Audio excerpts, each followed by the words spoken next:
Hallelujah, hama dzinodikana. Luke chapter 17.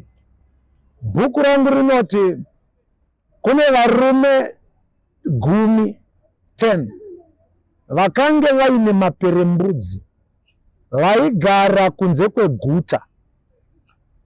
Nhamo yemaperembudzi yakavabvisa pakati pevamwe. Vaigwesha nenhamo yemaperembudzi. Vakange vari vana muzvidziwa, vakange vari vana murambiwa. Handizive kuti vakatora makore mangani vachigara kunze kweguta. Handizive kuti vakatora nguva yakareba sei vachigwesha nenhamo yemaperembudzi vari kunze kweguta. Rimwe ramazuva vanoona Kristu. Ndozvatinomudira kaKristu. Anoitira vanhu zvakanaka.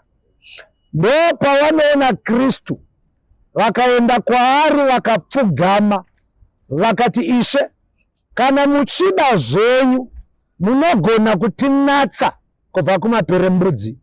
Koitsika kaya Kristu yekuti kana vanhu vachinge vaenda kwaari haarege kuvaitira zvakanaka. Kristu akati ndinoda. Varume vakanga vaine maperembudzi ndokubva vacheneswa. Kristu akati chiendai neripoti muguta mundopa chibayiro chakarehwa pamurayiro waMozisi. Nyaya yangu haisi pamurayiro yaMozisi. Nyaya yangu haisi kucheneswa kwemaperembudzi. Nyaya yangu iri pakuti varume 10 vakaenda vakandoselebreta, vakaenda vakandofara, vakaenda vakandopemberera. Vanhu vakatoti, ko ndimi here vataiziva muchigwesha nenhamo? Ko ndiwe here vaigwesha nenyaya dzekusarorwa kana kuroora? Ndiwe here vaigwesha nenyaya dzekushaya mabasa? Ndiwe here vaigwesha nemweya werejection? Ipapo vari 10 mumwe chete ndiye akadzoka. Ndopane nyaya yangu chete ipapapo. Panyaya yekudzoka kungozoti thank you. Tine vanhu vazhinji vakaitirwa zvakanaka nedzimwe hama, but akangotadza kudzokera kundoti thank you.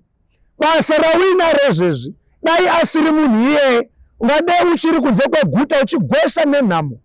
But paakangonzwa kuti pane pari kupinzwa vanhu basa, paakangonzwa kuti pane mukana uripo, akakufunga.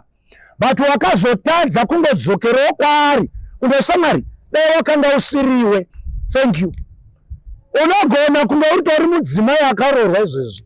Unofanira kumbotorawo mukana womumbotarisa murume wako kuti murume wangu dai usina kundiroora ndingadai ndiri kunze kwegutako ndisina murume ndichingonzi tsikombiye kwana nhingi, but wakandiroora murume wangu thank you. Kunyange weiwewo murumewo chimbotendawo mukadzi wako kuti dai usina kundida nemadhakirwo andinoita. Pamwe pacho ndinotodhakwa ndichizviitira wet blanket nekurutsa. But wakandida ndiri zvandiri, iwewe mukadzi wangu Ronika, thank you nekundida. Dzidza kutenda vanhu vanenge vashandiswa muupenyu kukusimudza kuti uende pane imwe level. Zvauri izvozvo hazvina kungoerekana zvaitika.